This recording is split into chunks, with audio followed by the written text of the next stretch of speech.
اس case کے اندر جو گواہ بھی پیش ہوئے ہیں انہوں نے کہا ہے کہ عمران خان اور بشرا بی بی خاص طور پر ان دونوں کے حوالے سے کہ یعنی کہ انہوں نے کوئی فائنینشیل جو ہے بینیفٹ کے حوالے سے کسی ایک شخص نے بھی اس میں سٹیٹمنٹ نہیں دی۔ نمبر 2، جو 2020 کے اندر ایک 190 ملین پاؤنڈ جو ہے کیس اس وقت کلوز کیا گیا تھا، اس وجہ سے کہ اس وقت جو نیب ہے اس نے بڑا شور مچایا کہ بڑا زبردست کام کیا کہ باہر سے پیسے جو ہیں وہ ہم نے ریکور کر لیے ہیں، تو وہ اس وقت کلوز ہونے کے بعد جواز ہی نہیں بنتا تھا کہ دوبارہ کیس سٹارٹ کیا جائے۔ لیکن کیونکہ خان صاحب کو، بی بی صاحبہ کو اور تمام ہماری لیڈرشپ کو جو اس وقت پولیٹیکل وکٹمائز کیا جا رہا ہے اس کو دیکھتے ہوئے انہوں نے دوبارہ یہ شروع کیا، تو کیس کے اندر کوئی جان نہیں ہے۔ پیسے آئے ملک ریاض کے سپریم کورٹ کے اکاؤنٹ میں اور حکومت پاکستان کے پاس چلے گئے، نہ خان صاحب کے اکاؤنٹ میں آئے، نہ القادر ٹرسٹ یونیورسٹی جو ہے وہ خان صاحب کے نام کے اوپر ہے یا بی بی صاحبہ کے نام کے اوپر، بلکہ وہ دونوں ٹرسٹی ہیں۔ آگے میں توشہ خانہ کیس کی بات کروں تو اس میں جو گرفتاری ہے خان صاحب کی اور بی بی صاحبہ کی، دونوں کی غیر قانونی ہے، کیونکہ دونوں نے بیلز کے لیے جو احتساب عدالت ہے اس میں موو کیا ہوا تھا، تو عدالت کو چاہیے تھا کہ انہیں پریس بیلز دی جائیں، as a matter of right ان کا حق تھا، لیکن نہ بیلز دی گئیں بلکہ اس میں جان بوجھ کر نوٹسز کیے گئے، اور جب نوٹسز کیے جاتے ہیں تو اسی دوران جو ہے گرفتاری ڈال دی جاتی ہے۔ اس میں احتساب عدالت اور چیف جسٹس عامر فاروق صاحب دونوں نے یہ میں سمجھتا ہوں کہ انہوں نے رول ادا کیا ہے کہ گرفتاری ہو جائے، اسی وجہ سے انہوں نے سماعت فکس نہیں کی، کیونکہ اسلام آباد ہائی کورٹ میں 5 دفعہ سماعت فکس ہونے کے بعد سنوائی نہ ہونا تو واضح کرتا ہے۔ تیسرے نمبر پر میں یہ ذکر کروں گا کہ جو اظہر مشوانی ہیں ان کے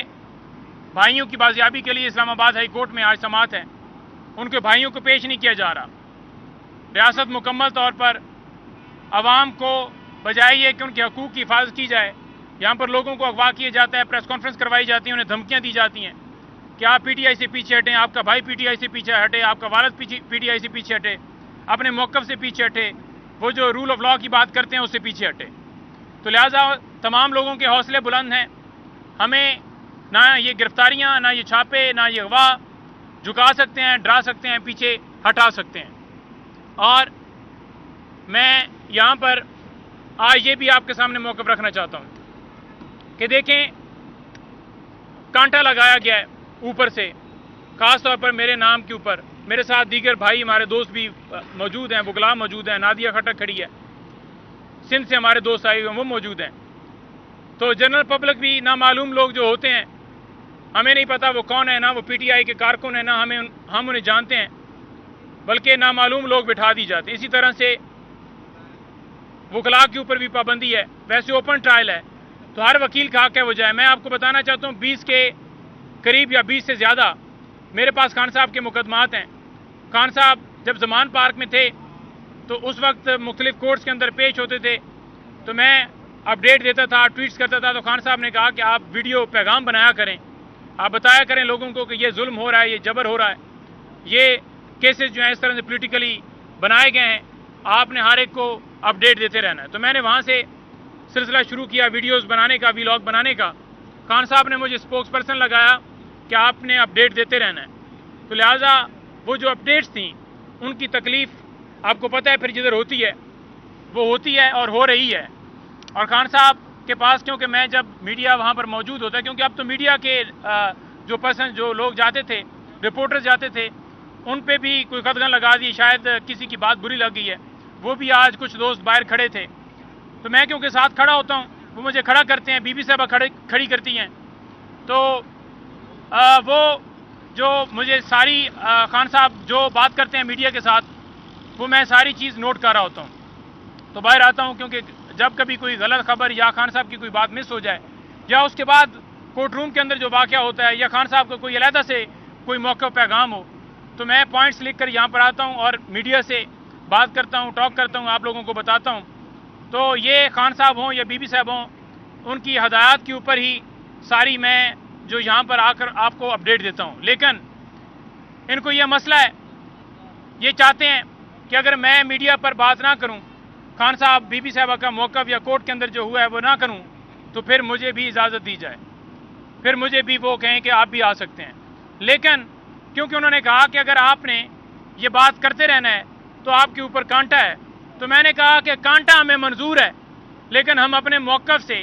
اپنے کپتان کے ساتھ اس ملک کے ساتھ غداری نہیں کر سکتے. ہم نہ غداروں کی ٹیم میں شامل ہوں گے اور نہ ہی ہم اپنے موقف سے پیچھے ہٹیں گے. تو الحمدللہ ہم اپنے موقف پر قائم ہیں. وہ بے شک جتنی مرضی کانٹے لگا دیں, قدغن لگا دیں, میں کسی صورت پیچھے نہیں ہٹوں گا. ہم تمام کسی صورت پیچھے نہیں ہٹیں گے. ہم تمام ڈٹ کے کھڑے ہیں کپتان کے ساتھ, اس کے ویژن کے ساتھ. آپ جو ہے یہ اوپن ٹرائل کا جو ڈرامہ رچایا ہوا ہے, آپ کہتے ہیں اوپن ٹرائل ہے, یہ اوپن ٹرائل ہے جہاں پر دوسرے نیب کے پراسیکیوٹر ان کو پروٹوکول حاصل ہوتا ہے, انہیں کوئی روکتا نہیں ہے, کوئی قدغن نہیں ہے. ہمارے اوپر پابندی ہے. کیوں پابندی ہے؟ کس وجہ سے پابندی ہے؟ کون لگاتا ہے پابندی؟ کون پیچھے سے احکامات دے رہا ہے؟ کیوں دے رہا ہے؟ کیا وجہ ہے؟ اور میں آخر میں یہ کہنا چاہوں گا کہ رات کو کور کمیٹی کا اجلاس ہوا ہے اور تقریباً 2-2.5 گھنٹے جاری رہا ہے. جلسہ جو ہے اس کے حوالے سے جو مکمل تفصیل تھی, اعظم سواتی صاحب نے, برسٹر گور صاحب نے, یا وہاں پر اور دیگر ہمارے دوست تھے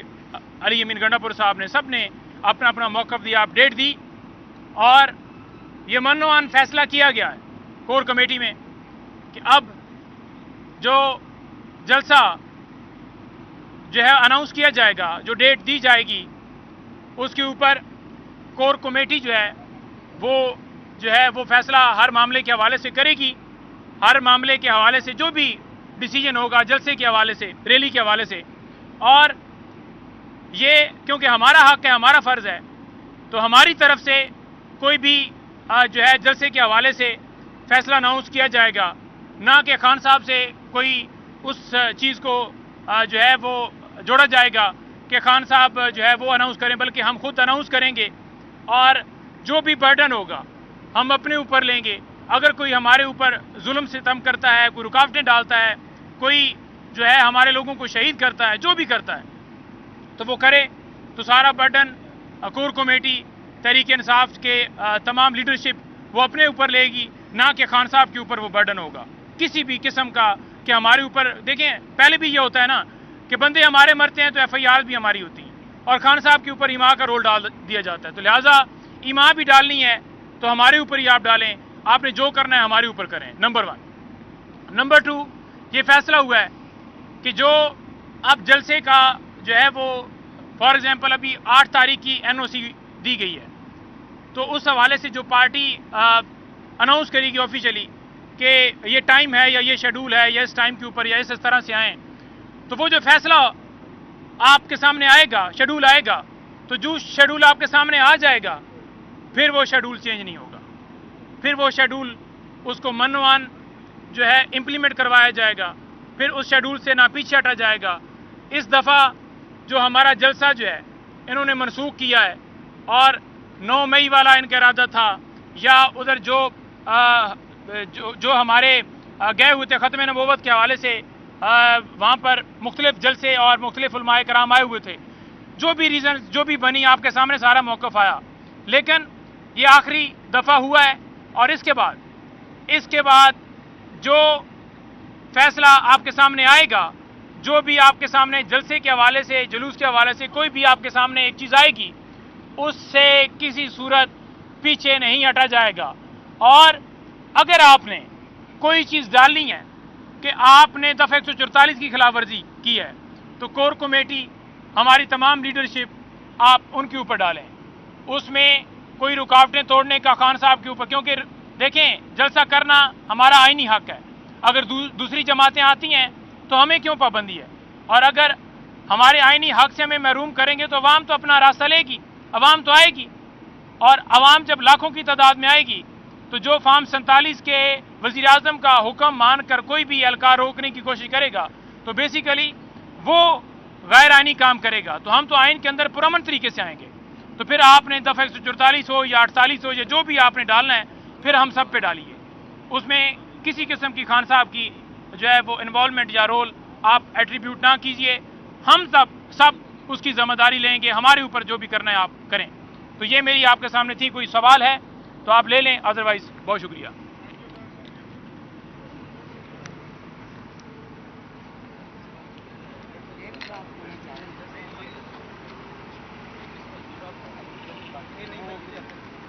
اب حکومت کو بھی کہوں گی کہ کل سے تو آپ گھبرانا شروع ہو ہی گئے ہوں گے, مطلب آپ بھی جانتے ہیں. ایک بات یاد رکھیے گا کہ ہم سب چیزیں دیکھ بھی رہے ہیں, سن بھی رہے ہیں, اور بولیں گے ٹھیک ٹائم پر. 200 سے اوپر دن ہو گئے ہیں بشریٰ عمران کو اس اڈیالہ جیل کے اندر, اور 383 ڈیز عمران خان کے اڈیالہ جیل اٹک کے ساتھ آپ ملا لیں. یہ ایک ایک دن اور یہ ایک ایک رات جو عمران خان کی ناانصافی کے ساتھ اس اڈیالہ جیل میں رہنا ہے, یہ ایک بھی پاکستانی بھولے گا نہیں, قانون کو توڑے گا نہیں, آئین کو چھوڑے گا نہیں, لیکن آپ کو بھی ہر لمحہ ہم یاد کراتے رہیں گے. آج سے آپ یہ دن گننا شروع کر دیں, اور اس کے بعد آئین اور قانون سے حساب کتاب کا دن بھی آئے گا. اگر آپ یہ سوچتے ہیں کہ پوری پاکستانی قوم کو کل جو بھی ہوا اس سے آپ نے روک لیا, آپ پیچھے ہٹ گئے, آپ کو کامیابی ہو گئی, نہیں. اصل کامیابی عمران خان کی کل سے سٹارٹ ہوئی ہے, اور اب آنے والے دن میں جلسے بھی ہوں گے, احتجاج بھی ہوگا, لوگ سڑکوں پہ بھی آئیں گے, اور گھر گھر سے ایک ہی نعرہ بولے گا, عمران تیرے جان نثار, آئی آئی, اور آئی آئی پی ٹی آئی کو کل آپ نے دیکھ ہی لیا ہوگا. آج کی تاریخ میں میں نے صبح 7 بجے کسی کو اڈیالہ جیل میں اندر جاتے ہوئے نہیں دیکھا, اور آپ سب چاہے بولیں نہ بولیں, اس اڈیالہ جیل کے وقت نے بول دیا ہے, اور اندر بیٹھا عمران خان جو کہ خاموش تھا, اس سے بلوایا گیا. کیوں بلوایا گیا, کیسے بلوایا گیا, یہ حکومت کے لوگوں اور یہ پنجاب کے رہنے والوں, اسپیشلی جو کابینہ میں بیٹھے ہوئے ہیں, آپ سمجھ جائیں عقل مند کے لیے اشارہ ہی کافی ہوتا ہے, اور اگر آپ میں عقل نہیں ہے تو آپ کو عقل سکھانے والے آپ کے اوپر بھی بیٹھے ہوئے ہیں. اور انشاءاللہ آپ دیکھیں گے کہ اب وقت آنے والا ہے کہ پاکستان کا سب سے بڑا لیڈر عمران خان آپ کے درمیان میں آنے والا ہے. عمران خان زندہ باد. اور دیکھیں, ایک چیز ایڈ کرنا چاہوں گا, وہ یہ ہے کہ کور کمیٹی کے اندر جتنے ہمارے ورکرز آئے, جو جتنی انہوں نے پریشانیاں, گرفتاریاں, چھاپے, جتنا وہ انہوں نے سفر کیا, اس کے اوپر بڑا افسوس کا اور گہری تشویش کا اظہار کرتے ہوئے سب نے بڑا ایک وہ معذرت والے انداز کے اندر بڑا جو ہے ان کو سب کو بہت میں نے دیکھا کہ سارے بہت اس حوالے سے پریشان تھے کہ انہیں اتنا سفر کرنا پڑا. ان کے حوصلوں کو, ان کے اس جذبے کو تمام لوگوں نے سلام پیش کیا ہے. اور یہ بھی کہنا چاہوں گا کہ 7 بجے جو ملاقات ہوئی رات کو, جو ادھر سے کال گئی, یہ بتانا چاہوں گا کہ وہ جو رات کو کال گئی ہے وہ کیوں گئی ہے, کون پھر اتنا مجبور ہو گیا, کون لیٹ گیا عمران خان کے سامنے, کون پھر اس طرح جا کر خان صاحب کے سامنے گھٹنے ٹیکے, جس نے کہا کہ فون کرو اور ان کو بلاؤ, اور کسی صورت جو ہے نا خان صاحب آپ جو ہے وہ اس کو پوسٹ پون کریں, کون تھا. تو یہ سوال ہے آپ کے لیے چھوڑ کے جا رہا ہوں, یہی سوال, اور اسی کے اندر آپ کو جواب بھی آپ ڈھونڈیں کہ کس طرح خان کی فتح ہوئی ہے. اسپیشلی رات کے 12 بجے فون کیوں بجے, یہ حکومت کے لیے سوال ہے.